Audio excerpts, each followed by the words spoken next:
by Dr. Pratim Sengupta. And as we're doing these, as we did in the first and we'll do in the third, Dr. Sengupta is bringing a number of his terrific colleagues so that this will be a conversation as much as a lecture.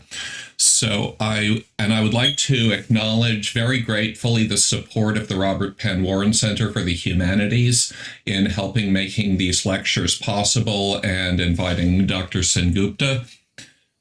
Professor Pratim Sengupta is a professor of learning sciences at the Workland School of Education at the University of Canada, and he's also served as research chair of STEM education.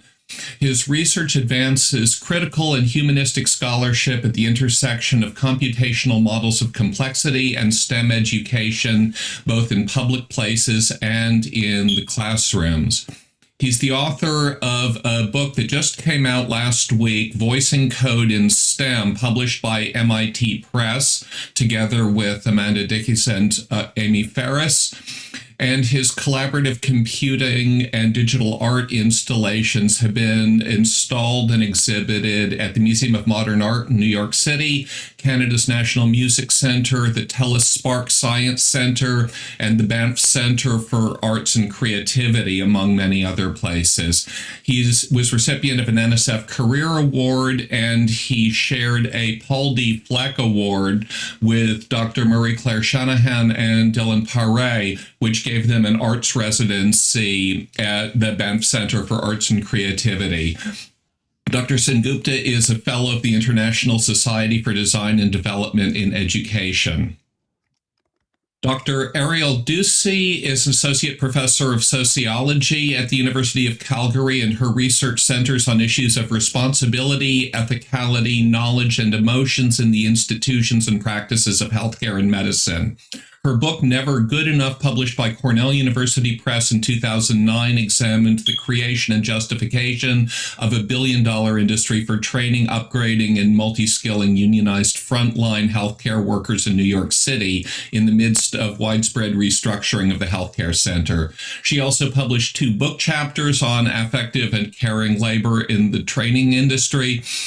And currently, she's completing a qualitative research project about values and practices in pelvic floor surgery, and has embarked on new research in collaboration with Pratim Sengupta and Martina Kelly on the medical sensorium, how it's configured, how technology is part of it, and how to document, model, and denaturalize it. Dr. Ducey completed her PhD at the City University of New York Graduate Center and is now in the Department of Sociology at the University of Calgary. Santanu Dutta is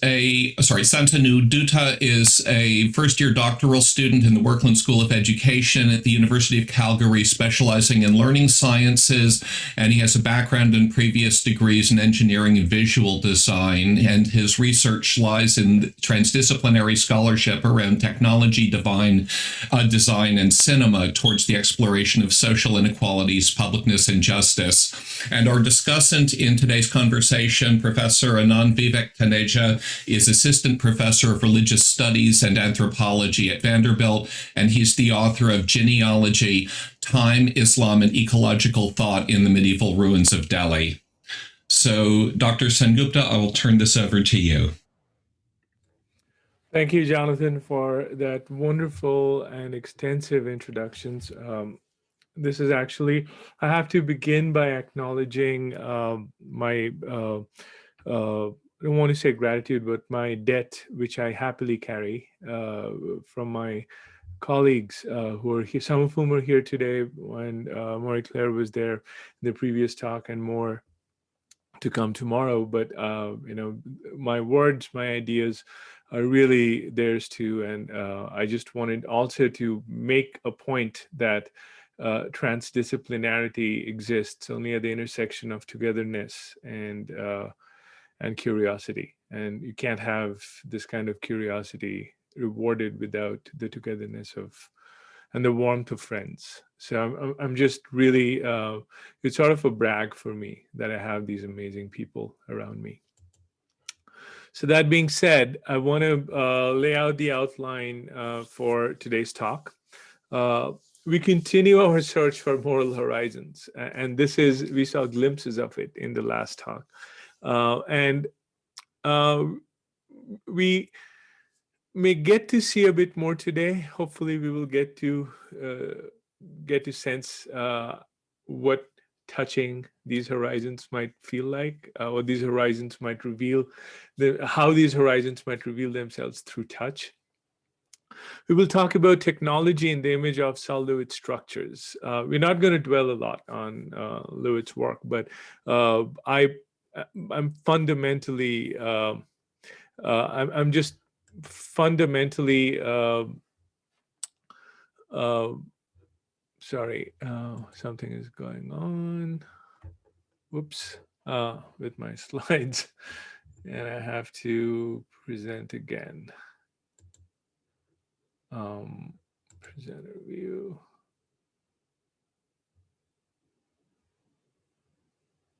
Okay, sorry about that. You can still see my slides full screen, right? Okay. So we'll talk about technology in the image of solid structures, but fundamentally we will use that in a very generative sense as opposed to living in the world of Solid. We will live in the worlds that we are creating instead. We're going to treat structures as a gap between our words and the justice that we yearn for. And we will stage this conversation within a critical phenomenology of medicine, medical work, medical education, and technological literacies. And by critical phenomenology, I mean a fundamental reorientation to experience rather than looking for answers about technology within technology itself. Instead of doing that, we center any question about technology to experience. And the word critical really should remind us that it's not that every experience counts as experience. We want to specifically reorient our attention to experience from the margins. We're going to present our current struggles with methodology, productive struggles, conversations, debates with ourselves and with the history of the disciplines that we find ourselves working in. And we're going to position methodology as an act of seeking moral horizons that sits at the intersection of transitions between scenes and pain that also remains in translation. And we will conclude with an image of translation sketched in the words of Anand Taneja, who's here with us, and I'm so happy that he could do this with us. An image of technology and his work on translation. I'm hoping that we can show that how rich, how much enriched it has made in our own work. It offered us a vision of technology that is fundamentally oriented toward sort of a virtuality of moral horizons. I want to just highlight something. It's a book plug. It's a shameless book plug, but I'm also proud to say that the book is open access now as of yesterday. So you should be able to just go to the MIT Press website. There is a direct.mit Press website where you can go and you can actually download every chapter in the book. And I'm grateful to the editor who actually secured the grants herself, Susan Buckley, and made this possible.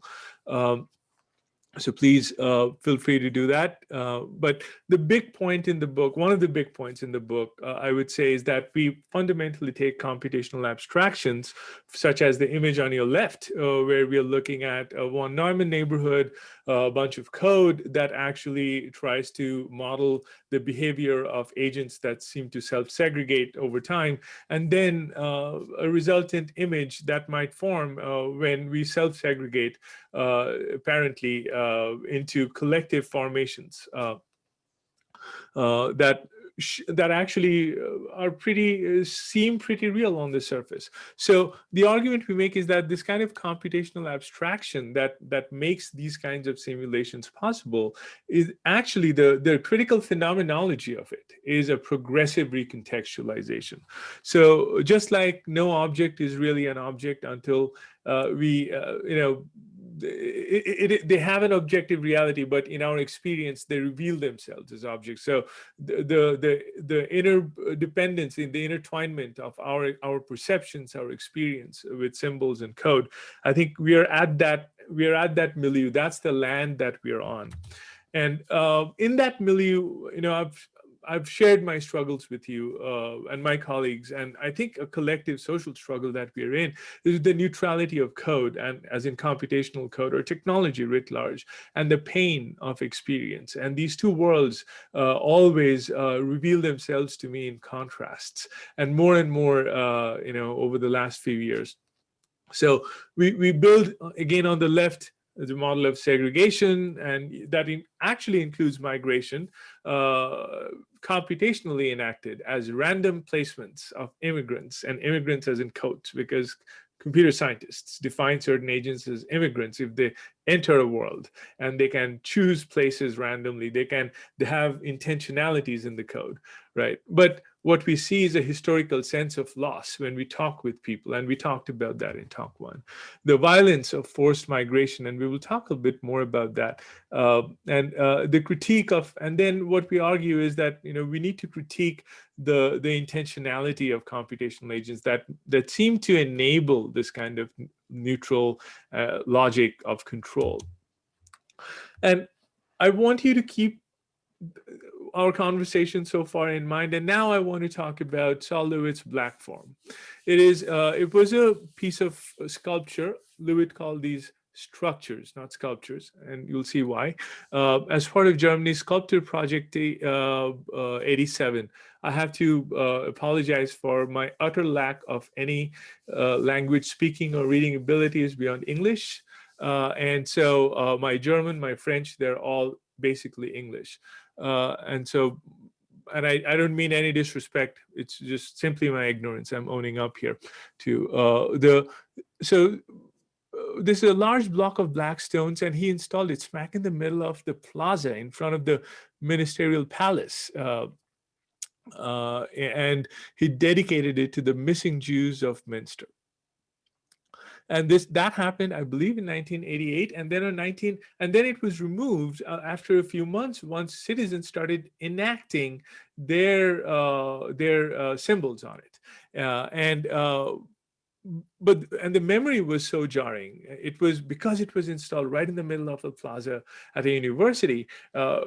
It started acting as a hindrance, but more so hindrance to local traffic, hindrance to people's previous expectations in that space. And then what started happening was it was demolished due to a massive public outcry.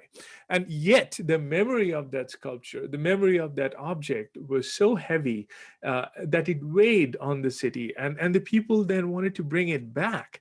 And Lewitt actually agreed to reinstall it in Hamburg in 1989. And actually it was inaugurated the same day that the Berlin Wall fell.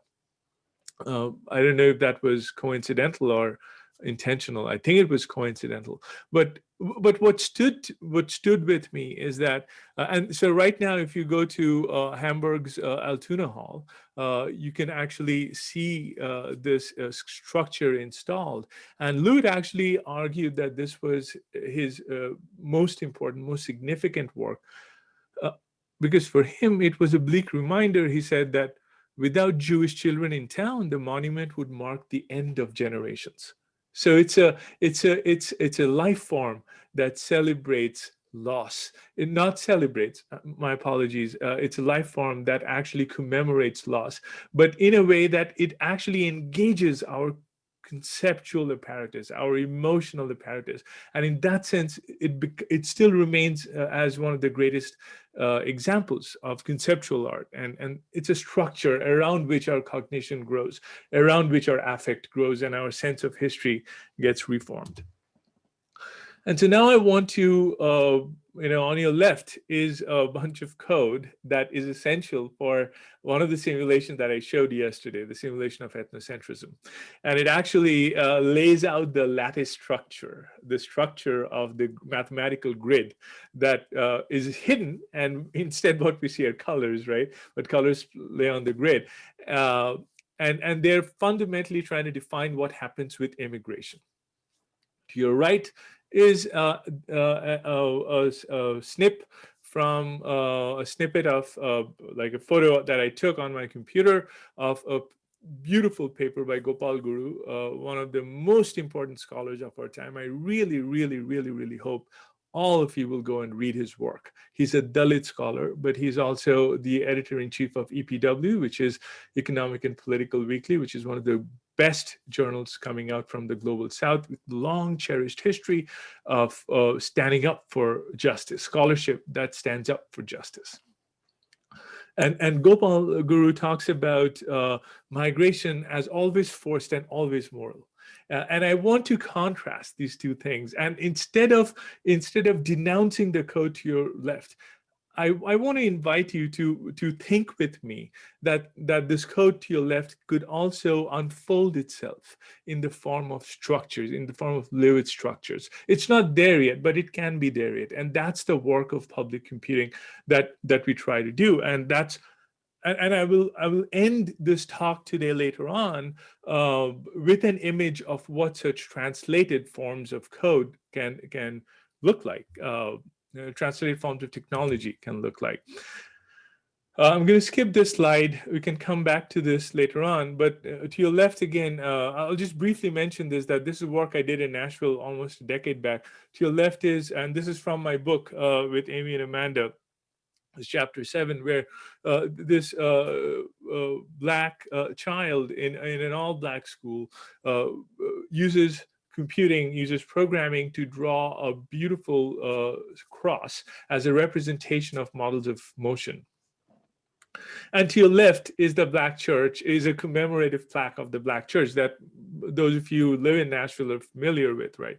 And what I made the mistake of was I made the mistake of not recognizing the historicity of the moment in which the cross was being brought forward by the child who goes to church every Sunday because she loves dancing and singing in the choir. And I basically disciplined, and I'm using that word, knowing how violent it is, because I enacted that violence on that child. And instead of trying to find computing and code within her moral horizon, which revealed itself and I chose not to look at, I instead shut my eyes and tried to bring her back to the world of code, the world of neutral code and modeling motion.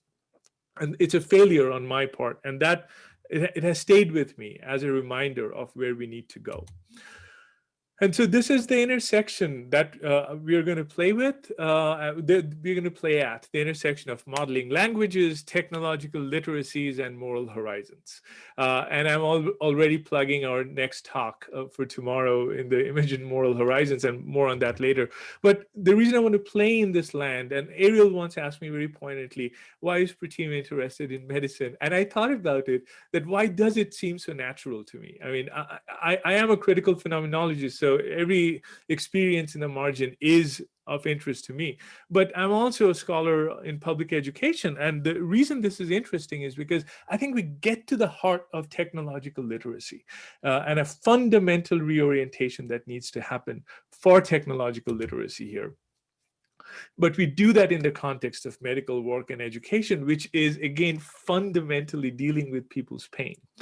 And with that, I'm going to turn it over to Ariel, who is really carrying me with her 2 decades of work here in medical sociology. Thanks a lot, Pratim. So what we're doing today travels. And what I'm about to do travels as well. So I just ask you to bear with me for a couple of minutes, because I think the connections are going to become clear. And I just want to quickly also mention that and acknowledge that those of us at the University of Calgary have the privilege of working in the traditional territories of the people of the Treaty 7 region of Southern Alberta. And the city of Calgary is also home to the Métis Nation of Alberta, Region 3. So I'm going to start with my work on pelvic floor surgery, which is the work that I was doing collaboratively for many years before I started this new work with Pratim and Martina Kelly. And when I started the work with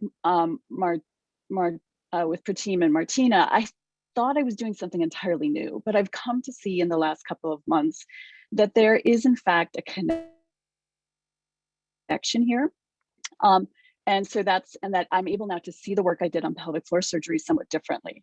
So just to give you a bit of background, and this is a case of an instance of violence, an instance of collective moral failure that resulted in tremendous pain and harm. So starting at about the year 2000, I'm still on the first one, Pratim.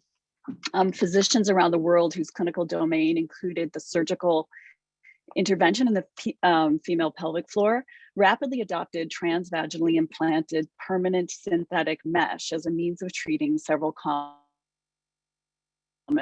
pelvic floor disorders, especially incontinence and prolapse. And the transvaginal surgical approach became the platform for the development of an entirely new market for medical devices. And by 2006, there were dozens of kits being pitched to surgeons around the world, each marketed as making pelvic floor surgeries easier, more lasting, and therefore more feasible for clinicians and patients. So this configuration might be characterized as the internationally synchronous, distributed, extensive, and largely untrackable testing of device procedures on patients. In the domain of medical devices, we seem to be witnessing something akin to what Neff and Stark called in the software industry the state of being permanently beta, the circulation of products that never leave the test phase, with women providing risky and unpaid clinical labor. By 2012, the use of transvaginal mesh had become the subject of one of the biggest mass tort cases in US history, involving an estimated 100,000 plaintiffs in state and federal courts. And you can go to the next one, please, Pratim. Thank you. So harms experienced by patients from transvaginal mesh were many, including debilitating chronic pain, which for some women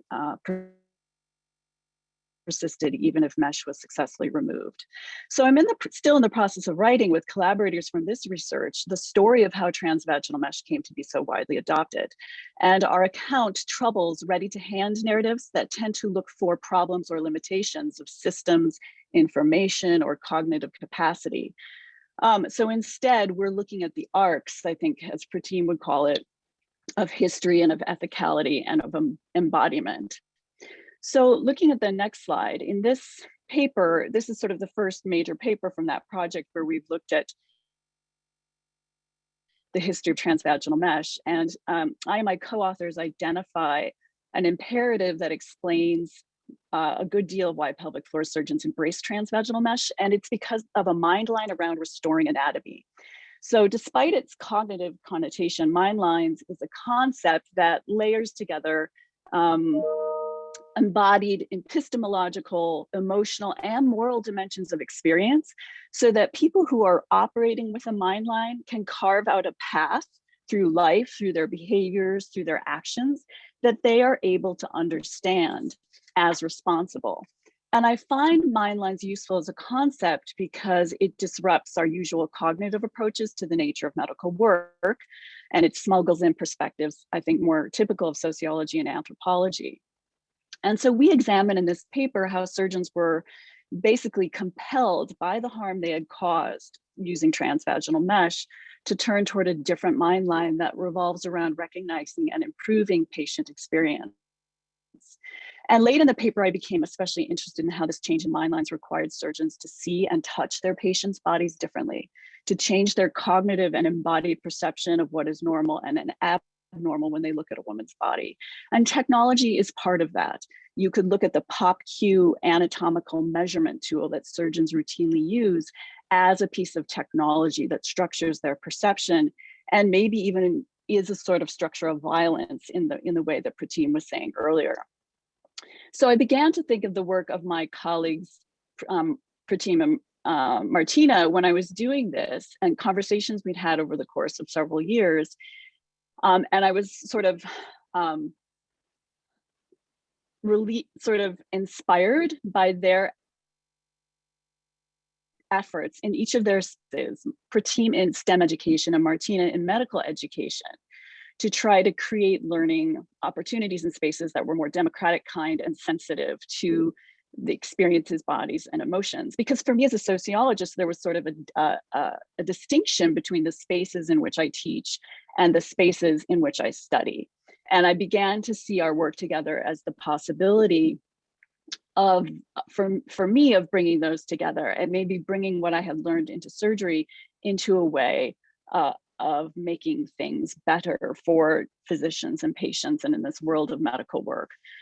So, you know, and working with Martina and Pratima has changed my perspective in the sense that I now am more comfortable and conscious around saying, for instance, that the treatment of pelvic floor disorders was in part about eliminating the grotesque and unruly. You know, surgeons have an aesthetic sense, but that aesthetic sense is tied into a history of racialized, gendered, and classed ways of embodiment. So in the next slide, I just have a quote from a surgeon I interviewed who never used mesh for prolapse, although this surgeon used it in other ways. And here in this quote, we see the grief that she felt as transvaginal mesh became widely adopted, as she met suffering patients, and her sense of powerlessness about this. And I think this is an example of how socio-political issues emerge as complex affective experiences, which Pratim discussed in the first lecture, right? And so here, this surgeon feels pain. She feels pain because her colleagues did not see the pain of the patients they were treating.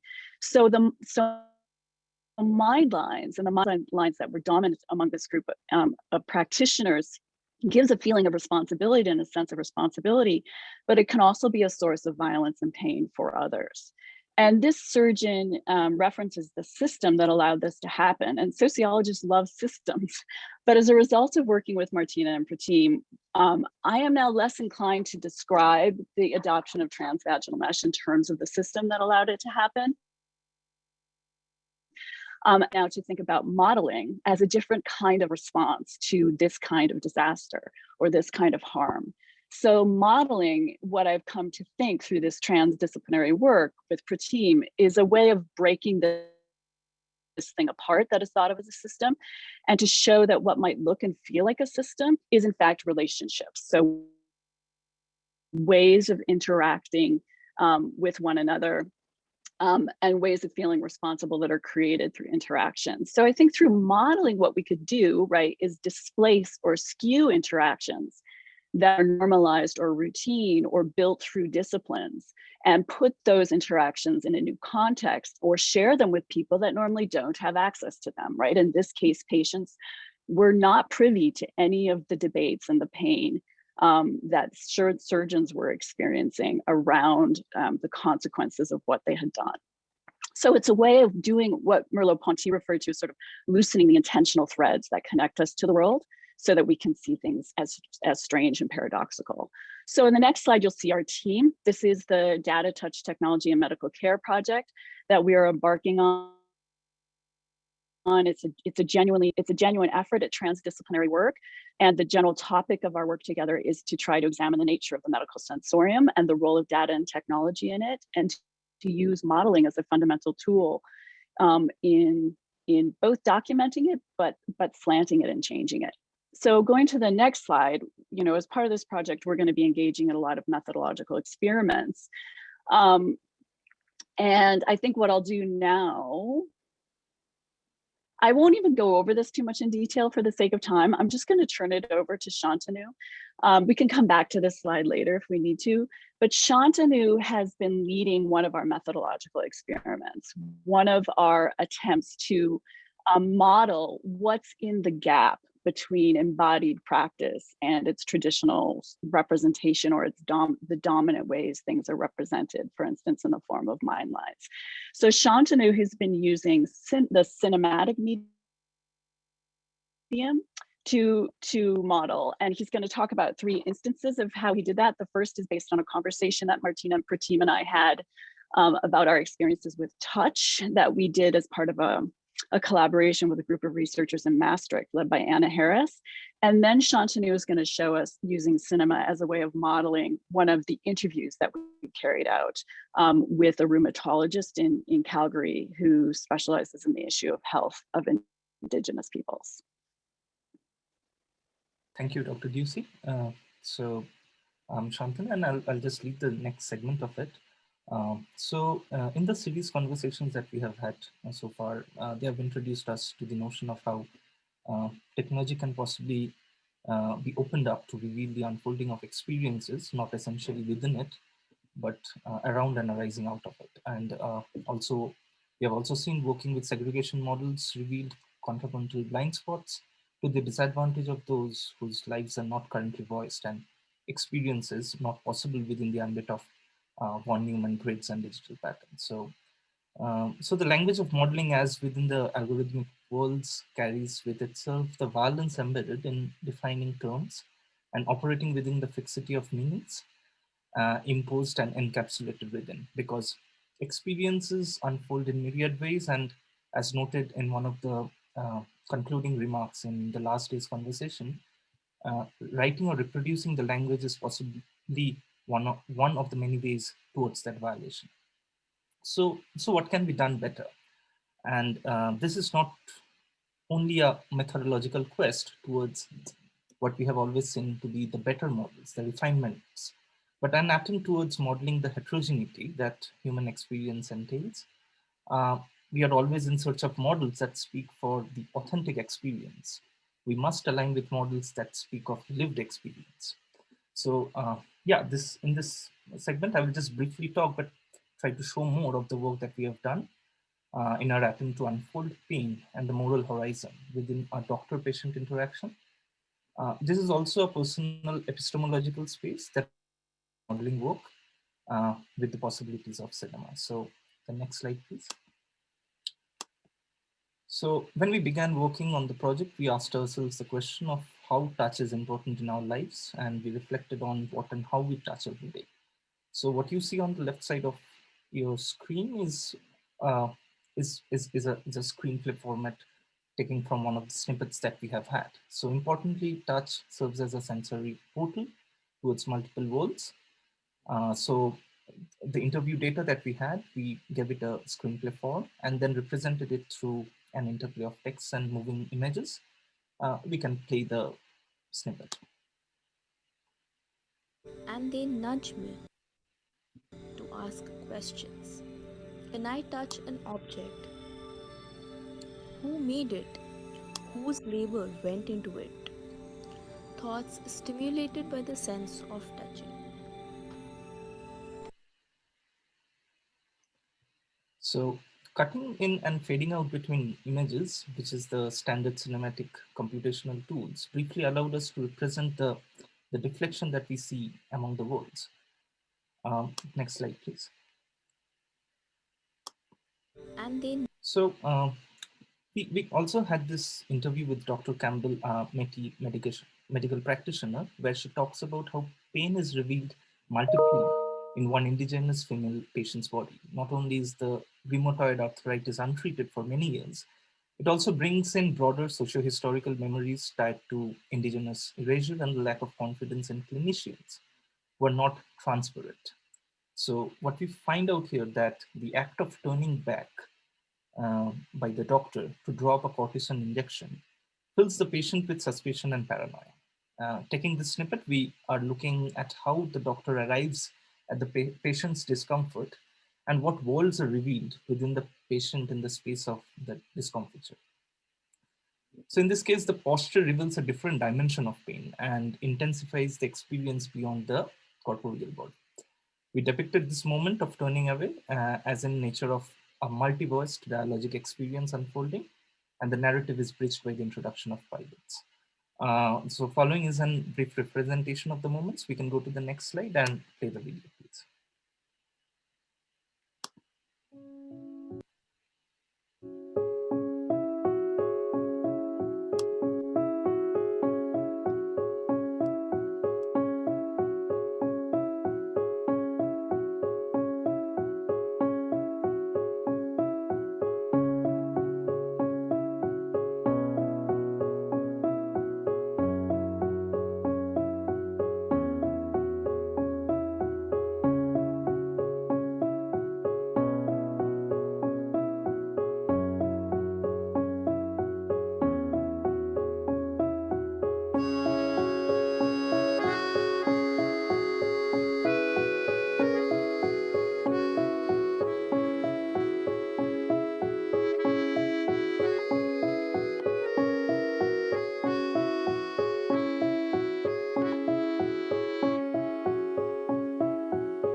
So the brief animation allowed us to showed us that through a static frame, we scan across unilaterally the doctor's back and the patient's reaction as if composed within an illustration. Uh, it allowed us to move a bit further into the space of dynamic representation, but there is still a single fixated access to the phenomenon. So we are still shy of depicting what we call as the unfolding of the moral horizon. So we see that multiple worlds are getting revealed, but how is the dialogue happening in between them? So we then started working with a different segment of the interview where the doctor revealed how she is going to approach the patient, her own epistemological arc towards knowing better and accommodating what is lost in translation. So we understand that diagnosis of pain carries within itself a moral dimension. And morality in this case is not an object, but an experience that lives in translation between the interfaces of embodied feelings, language, medical devices, medical interpretations, and in this case, uh, the postures of a physician. It lives in between the physician-patient interactions, their social worlds and histories. And why animation or the medium of cinema in this case? Because animation equips us technically to the free and so animation basically equips us technically to the free and temporal spatial movements. It is of course a temporal succession of image frames, but within the images are embedded different configurations of objects and bodies at different instances of time. So we go to the next slide and let's play the video, please.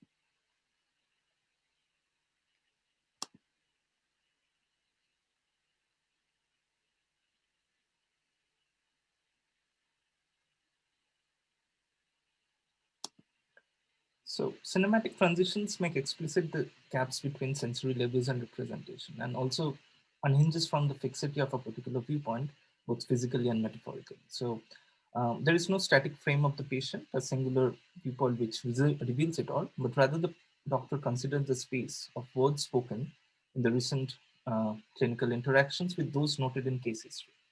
Diagnosis proceeds not only with what is currently available, but compares and considers those at various instances of time. The representation of such is not a temporally successive, spatially discrete set of frames, but almost mutually coexisting. The moral epistemological dimension unfolds when chunks from these spaces and times collapse into a certain overlapping unity of what is revealed as meaningful and axiologically salient. So in the next slide, please. So summing up, I talked about how we can possibly attempt to model pain as it unfolds among the relationships that exist. It is only possible by making the moral dimension palpable. Through this, I have also revealed the epistemological trajectory that I am undergoing as a part of this research initiative, wherein there is a critique of each stage that iterates towards a better representation.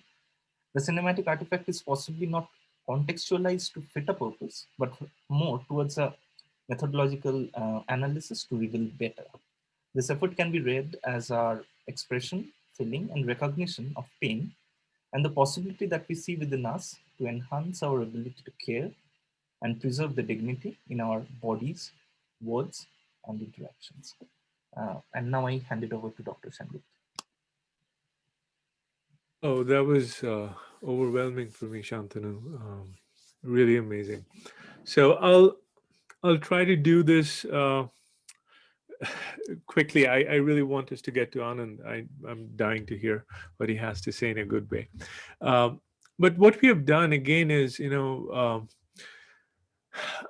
we have centered our emotional landscape of intersectionality, that where we ourselves are trying to feel pain, we are working in love for the medium, for our discipline, with each other, from fear and in hopes of solidarity and toward for a greater good. And we're still in search of it, right?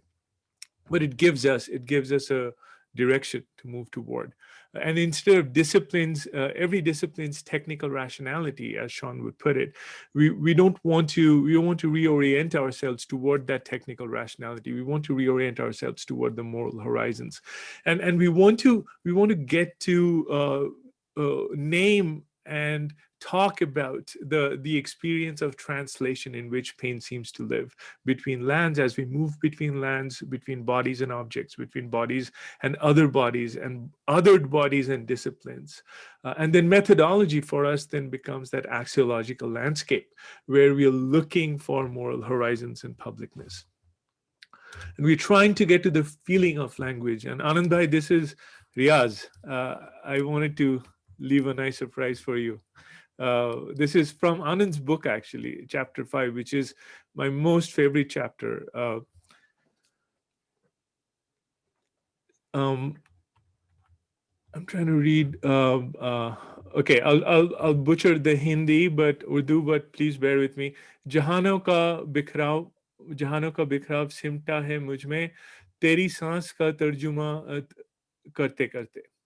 The scatter of the worlds has gathered into me in the process of translating your breath.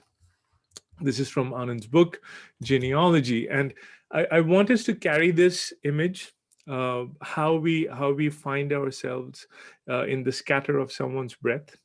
And I also wanted to leave you with an image of these moral arcs of translation in which sometimes we succeed, in our work on public computing. This is from 2018, Canada's Canada Day, which is the equivalent of the US Independence Day.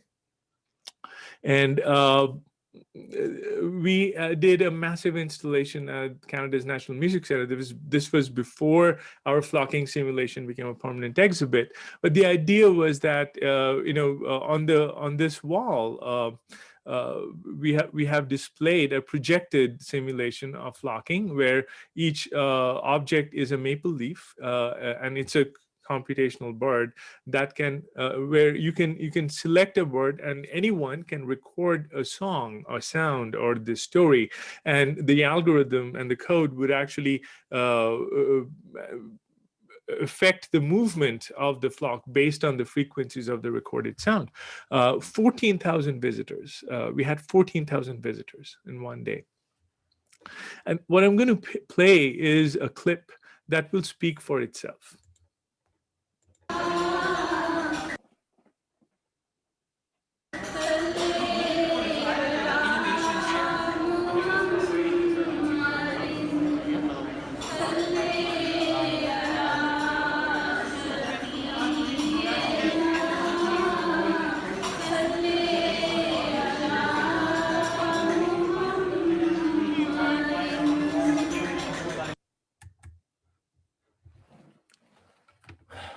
So I think what I heard, and I was there in the moment, and I'm sharing this video with media release permissions that we took on that day. This is not for research. I really want to show the pride that these people had in recording sounds from their lands, from lands that they carry in their hearts, instead of singing the Canadian national anthem, O Canada.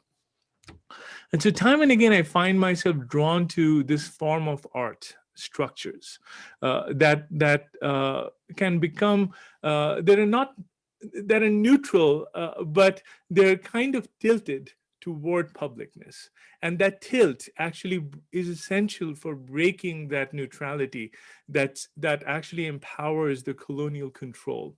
And so, I find myself in this conversation with people like Adrian Rich, in my silent conversations with Adrian Rich and Ann Kuwara and Saul Lewitt and John Cage, who I don't know, but I bet I'd be very curious to hear what they would have to say about this work and where I could take this work with them, or we could take this work with them, because this is, I think we're trying to do something similar. We're trying to fill the gap between our words and justice with technology.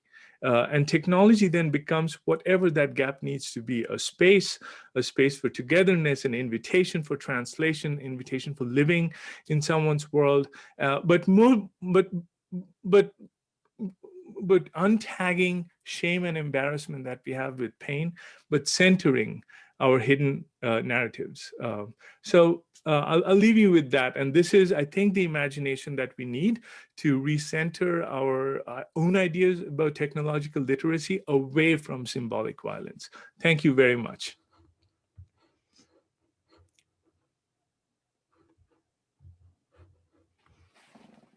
Thank you, Pratim, Ariel, and Shantanu for a remarkable presentation, and especially for that last image. All of this was wonderful and has given me so much to think with. And I did not realize that I was in a conversation which could include STEM, but Pratim, you have made me do that. I'll talk a little bit about I guess should less than 5 minutes. Jonathan, if it's okay, I'll take a little bit less than 5 minutes, and that should give us 10 minutes for questions. Yeah, so the place that Pratim has kept talking about, which was central to the book I wrote called Genealogy, it's based in a shrine space in Delhi, in which most of my interlocutors were Dalit and Muslim, and working class Muslims, I should add. So in a sense, these were people who are considered marginal to both Hindu and Muslim traditions. But what I encountered here was this very vibrant sense in which these people who were bringing their different epistemologies and cosmologies and theologies were constantly in acts of translation and talking to each other, right? They were living in translation as a mode of being, as a kind of everyday way in which they lived. And what was happening in this mode of translation was a way in which everyday senses of words and concepts were being expanded and unsettled to make new kinds of meanings, right? So there was a sense in which people were really expanding the connotative dimensions of language and not just the denotative link between sign and meaning. And this really led to an expansion of experience as well and meaning. In some sense, they were doing what I often refer to Walter Benjamin's essay on the task of the translator.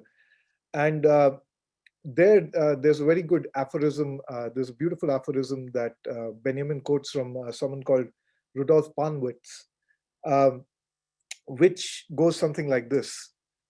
Our translations, even the best ones, proceed from a wrong premise. They want to turn Hindi, Greek, English into German, instead of turning German into Hindi, Greek, English. The basic error of our translator is that he preserves the state in which his own language happens to be the basic error of our translator is that he preserves the state in which his own language happens to be, instead of allowing his language to be powerfully influenced, powerfully affected by the foreign tongue, right? So this sense that translation means actually letting your own tongue be influenced by the foreign is very powerful. And this is what I saw every day happening at Firoz Shah Kotla. Not just Hindi and Urdu, which are kind of similar, being translated into each other, but Hinduism and Islam being powerfully affected by each other. So that people could understand each other's words, right? And really expanding the connotative dimensions of and the theologies of both religions in this everyday sense. Now, what would it mean to take that notion of translation, right, of being powerfully affected by a foreign tongue and using that to kind of expand the connotative dimensions of language and religion? What would it mean to take such a notion of translation to the field of pain, as Pratim and Ariel and Shantanu have done so wonderfully here? I don't really have an answer. I have a set of suggestions, also drawing on the anthropology of medicine and religion. The place that I worked on is a place where people come to. Firoz Shah Kotla is a place where people come to because this is a space where the pain and affliction that they cannot articulate in other spaces can be articulated and understood. And an earlier mode of anthropology perhaps would not have understood this, right? So I am thinking of ethnographies I read in the 1970s in which people who are afflicted by jinn, right, which are the spirits that are venerated at Firozshah Kotla, these people were tried to be understood in Freudian terms, right, in a sense, which did real violence to people's understandings of themselves and what afflicted them. In contrast to that, later anthropology, in particular, I'm thinking of the work of Stefania Pandolfo, um, tries to do that kind of work of translation, to be powerfully affected by what you're influencing. She works in Morocco, and in Morocco you have both this tradition of the ilaj al-jinn, the cures of the jinn, right, genies, and which is understood as a form of spirit possession, and what we would think of as conventional psychotherapy or psychoanalysis. So what does it mean? And what Pandolfo noticed was that there was very little space often for a kind of, not just for a conversation between these two modes of understanding affliction. And she tried to find that space for another listening, right? Because people constantly move back and forth between the regimes of psychotherapy and the regimes of jinn. Regimes of the cure of the jinn. And there is not a way in which those are often brought together, especially by the practitioners of psychoanalysis. What would it mean to open up, right? What would it mean to open up psychoanalysis not as a universal, but open to translation? How would that transform psychoanalysis itself, right? How do we create the space for another listening? And finally, I want to end with a few words from a book by Veena Das called Affliction. Veena Das is an anthropologist of religion and of medicine whose work is works in Delhi, and she works a lot with people who practice all kinds of medicine, right, in Delhi. And I'm just going to read a few lines as a kind of end to my comments, which because I think they deeply resonate with the kinds of questions that Pratim and Ariel and Shantanu are asking. As an anthropologist deeply committed to an understanding of radical diversity, I respect the way people will run to an exorcist, a trained physician, a laboratory, or a hospital in an attempt to get to the bottom of the question, what ails me? For Hafiz Mia, who is the subject of a chapter that she's looking at, for Hafiz Mia, such questions cannot be answered without taking into account the history of the country, the proximity of Hindus and Muslims, the deep ambiguity of kinship, the presence of evil spirits, and the whisperings of the devil. For many other practitioners in the area, illness is purely the point at which a quick commercial transaction occurs between patient and healer. In order to treat illness, they must subtract it from all the things that Hafiz Mia and others like him think belong to the illness itself. How does that affect the reality of illness? How does that affect the reality of pain? That's my question and I guess statement, and I'll end there and turn it back to all of you.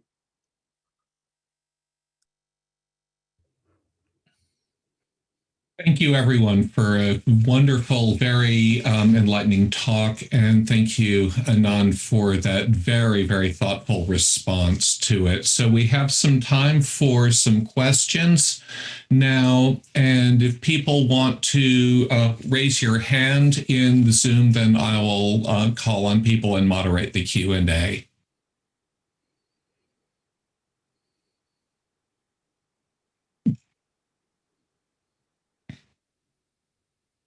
Or alternately, people can type questions into the chat window and I will be watching that. Does anyone have any questions for our speakers?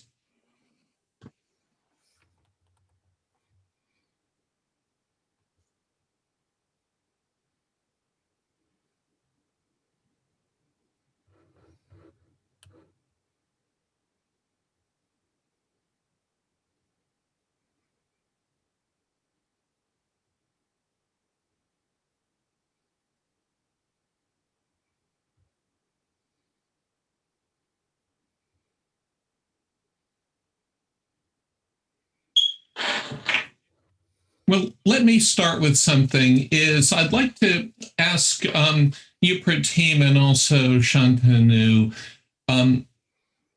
If you could say a little about the connection between what you're looking at here, the role of cinematic representations and models in connecting with the moral dimensions of pain, and the role of those same things that you discussed on Tuesday, Pratim, about the role of meaning and narrative and bringing a person into being a character in the model. So thinking about models as something which a character inhabits.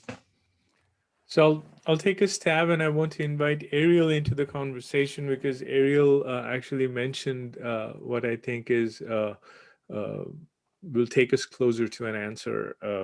So I think the establishment of a character relies on Bakhtin would say that there is a temporal arc and then there is a spatial arc in every narrative, and it's at the intersection of these arcs that a character is established. Our expectations from that character are established, and mostly what happens with the symbolic form of symbolic violence model of technology, which is basically what we do when we say coding for all, or particular forms of science education and math education, where it's just regurgitation of known forms, and so there is no chance for the character to be established. The character, as in not the student's identity, and this is different from the scholarship on identity in STEM education or in education, but it's what does it mean for someone to find themselves as a character in a novel that is not yet written, but they're going to write it and they're going to co-author it with teachers and students and other students and the tools and the discourse, right? And that's and I think what we need to do is we need to recognize cinema as a computational medium. Even the act of animating scenes and transitions between scenes, they are just as important as making our code compile, and just as intricate as making our code compile, just as intricate as selecting data structures. But I think the brilliance in Shantanu's work with Ariel and myself here is, but really I'm talking about Shantanu's brilliance and not ours here, is that he was able to pinpoint that it is in the transitions between scenes where the moral arc was revealing itself. That's what happens when I pan the camera, zoom the camera, or I move to a different angle, or I bring someone in. And what I'm doing is I'm showing the character from different perspectives. It's an act of recentering that's happening, right?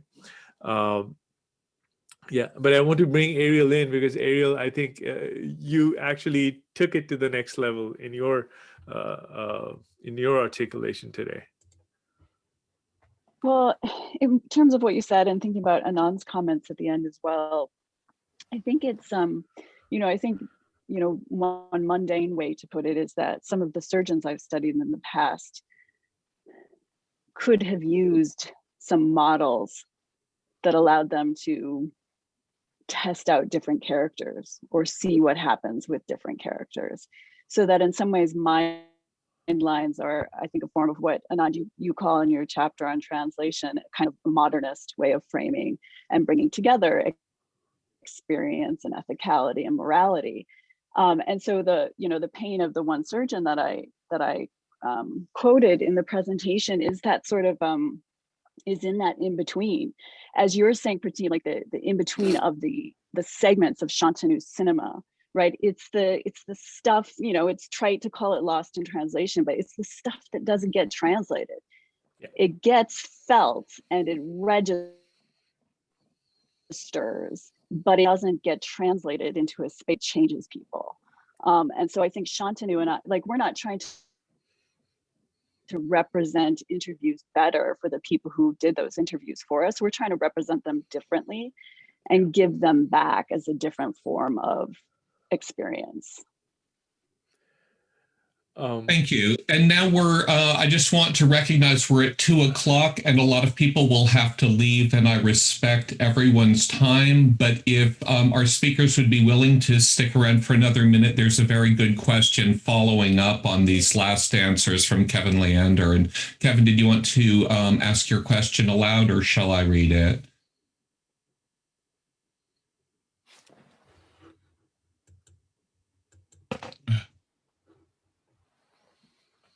I had trouble unmuting myself. Sure, I'll ask it aloud.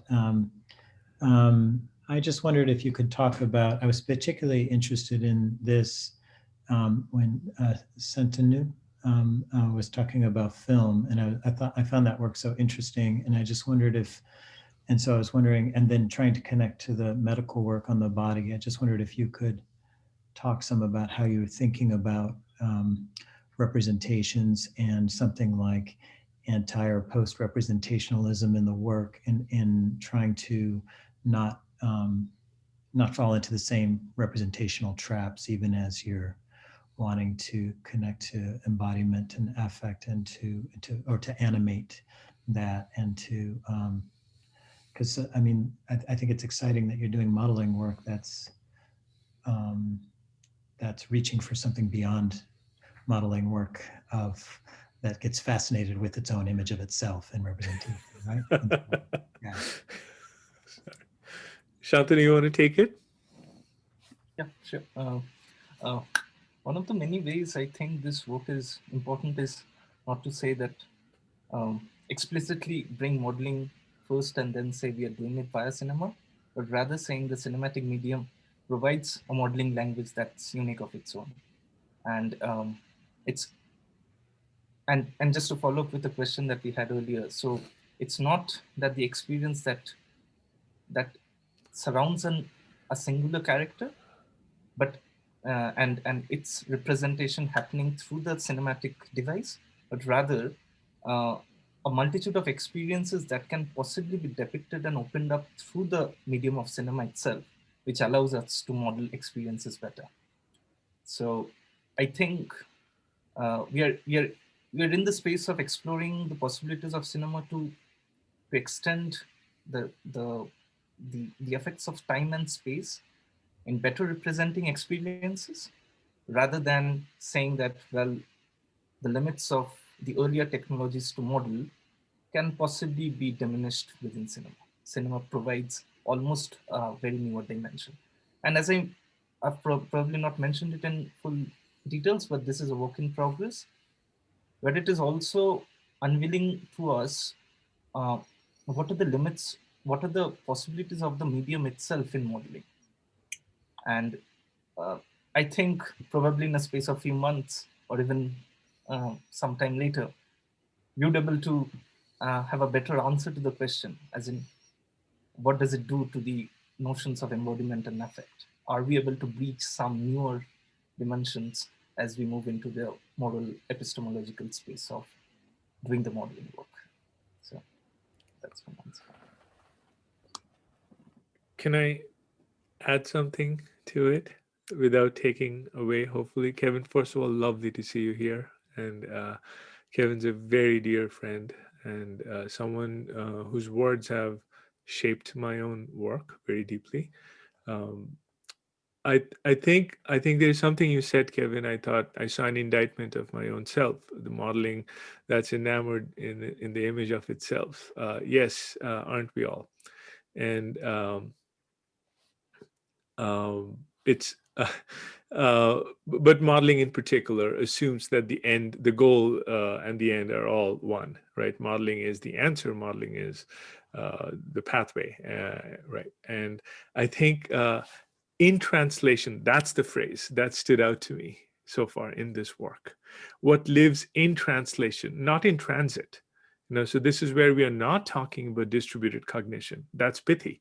That imagination just says that our sense of meaning is distributed. It's not a new idea. People in decolonized histories have been saying that word for ages. My grandma knew this, and she never took a class in distributed cognition. I think Ed Hutchins would probably learn a lot from my grandma there. And that's And I wish that learning happened. That's what we're, that's partly what this work is trying to scream at. That, when Dr. Barnaby, who's a Métis physician herself, is visiting another indigenous patient, and she's turning her back toward that patient. In that moment, we are no longer in the present. In that moment, it is a historicized form of violence that's being enacted on the patient. And that's trauma. That pain, it will forever live in translation. It's unspoken, right? And there is no way to capture it in its intensity.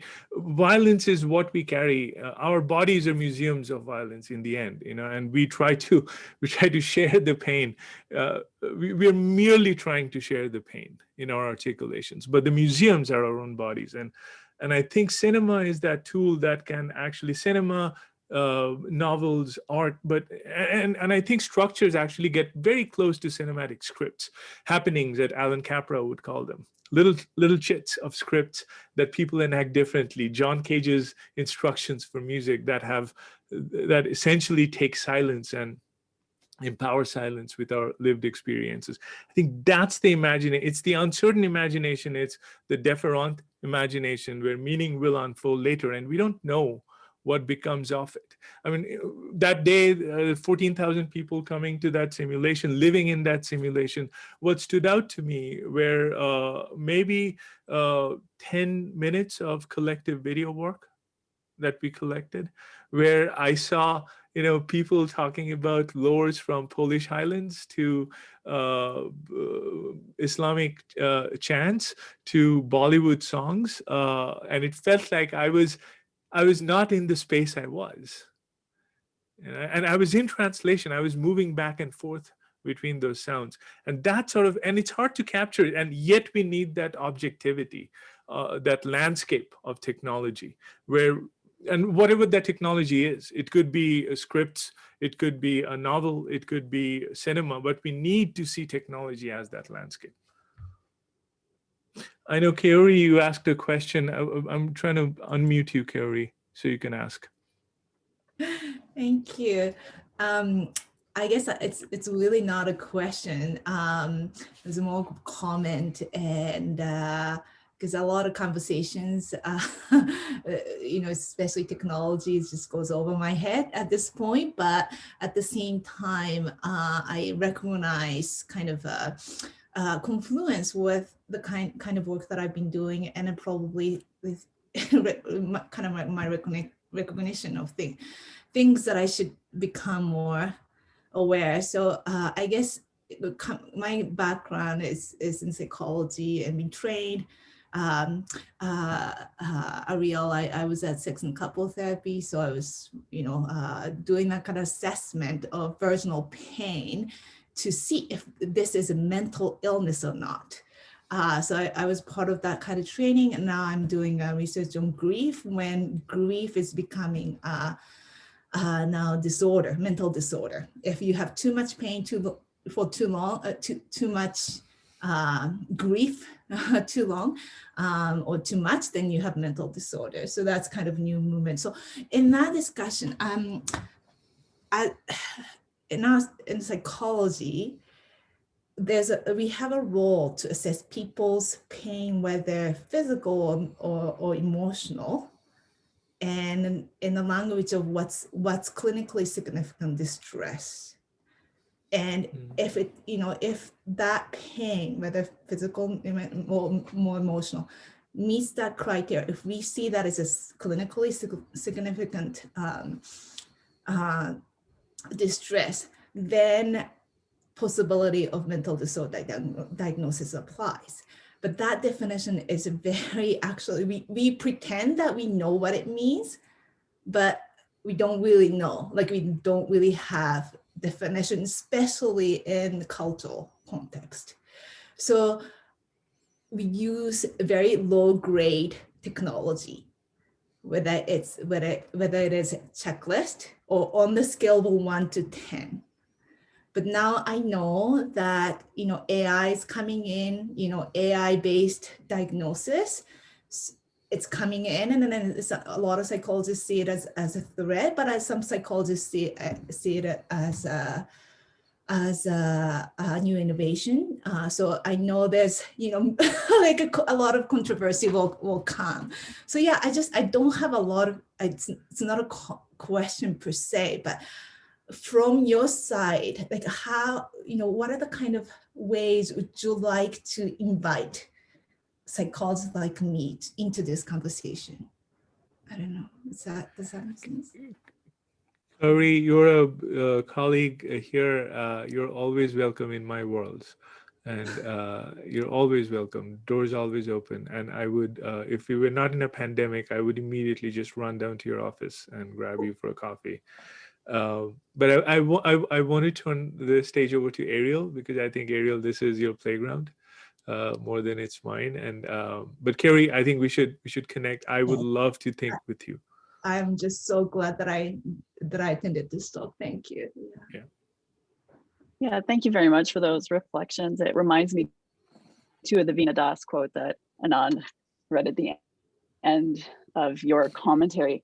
I mean, it's interesting, the work that you describe yourself doing, I would want to say it's work that can and does help people, right? But it is also work, just like the pelvic floor surgeon's work, that carves out a very specific way of moving through the world, and that forecloses many things. And I've always been fascinated by that juncture between the feeling of doing right and being responsible and helping people, and then a kind of harm or the pieces that are left surrounding people, even when they think that they're doing that. And they are, but they're also leaving all these tremendous pieces not picked up, and this mess not recognized, and the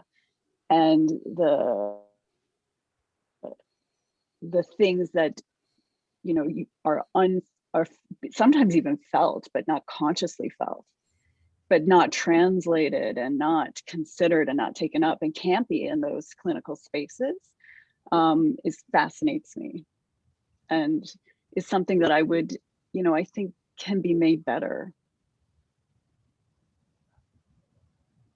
Yeah, I don't know. That was, And I think the moment of diagnosis is a very interesting moment for me. The moment is diagnosis greater cognition? Would John Dewey say that diagnosis is an aesthetic experience, a fundamental act of seeing more that helps us understand the world?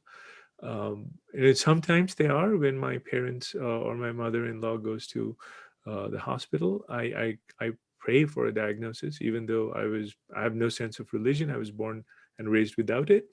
But in those moments, I'm praying, because I just want to know how they can be fixed, right? And all that language is actually real. I want them to be fixed. I want them to be put back together. But at the same time, there is also the moral arc that we don't question, which is the cost of medicine. Who bears the brunt of medicine? Who bears the brunt of medical recovery? Why have we accepted that it is moral to cure people? What was that process? What was that journey? What is the relationship between kindness and diagnosis? And I think we need to ask these questions in the context of making new technologies.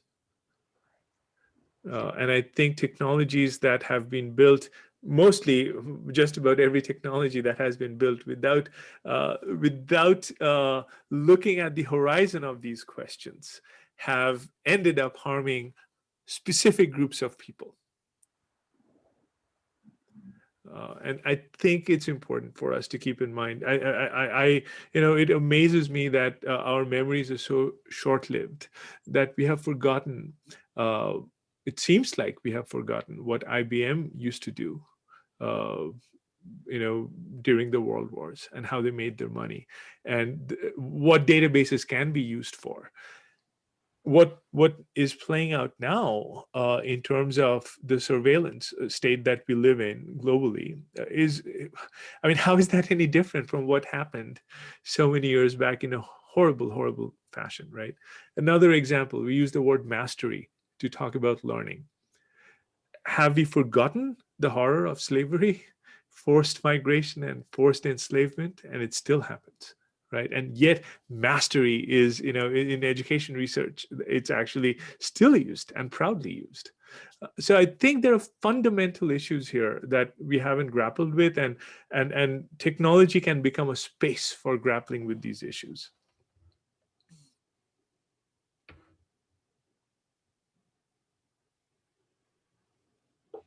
I think that makes a good point for us to stop now. And you've given us so much to think about. I think the reverberations of this conversation will be bouncing around in all of our heads for a long time to come and will inform our continued interactions. And thank you so much to all of you for this really wonderful conversation and lecture.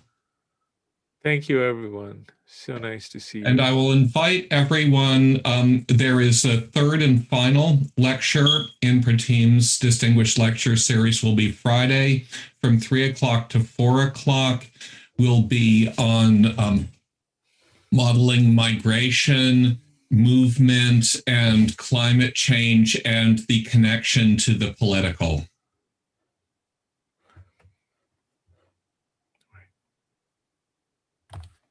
So I hope everyone has a great rest of the day, and we'll be back for our third lecture, 3 o'clock Friday afternoon Central Time, 2 o'clock Mountain Time.